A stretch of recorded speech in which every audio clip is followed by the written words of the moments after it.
In diesem Video erkläre ich euch, welche Varianten es von Semonux Access für Windows gibt, wie ihr sie herunterladet und wie ihr sie auf euren Computer installiert. Ich zeige euch den Ablauf auf einem Laptop mit Windows 11. Auf einem Gerät mit Windows 10 geht es aber quasi genauso. Semonux Access findest du zum Download direkt auf unserer Webseite. Gehe dazu auf deinen Webbrowser und gebe in der Adressleiste semonux.de ein und drücke auf Enter. Auf unserer Webseite findest du rechts My Semonux. Klicke auf My Semonux und scrolle nach unten. Dort findest du Registrieren und Einloggen und auch Download Semonux Access. Klicke nun auf Download Semonux Access.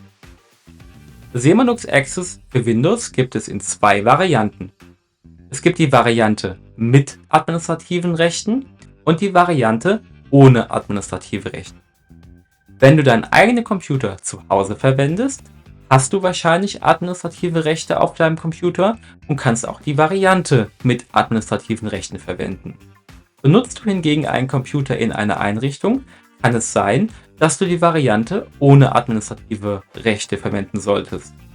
Mit dieser Variante kannst du nicht das Startmenü, den Taskmanager oder den Sperrbildschirm mit Semonux Access steuern.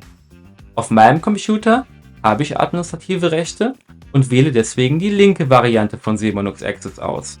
Dazu scrolle ich herunter und klicke auf Jetzt herunterladen. Nach dem erfolgreichen Download von Semonux Access klicke ich auf Datei öffnen, um den Installer auszuführen. Dabei wirst du wahrscheinlich einen ähnlichen Dialog sehen, der nochmal nachfragt, ob du wirklich Semonux Access installieren möchtest. Ich klicke auf Ja. Dann installiert sich Semonux Access ganz automatisch und startet auch nach der Installation. Das kannst du an dem Semonux-Logo erkennen, das auf deinem Bildschirm erscheint.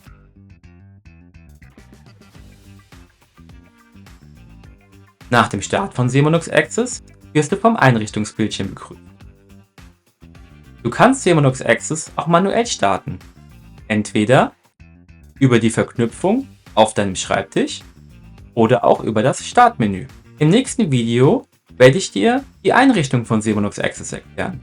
Aber erstmal herzlichen Glückwunsch, du hast Semonux Access auf deinem Computer installiert.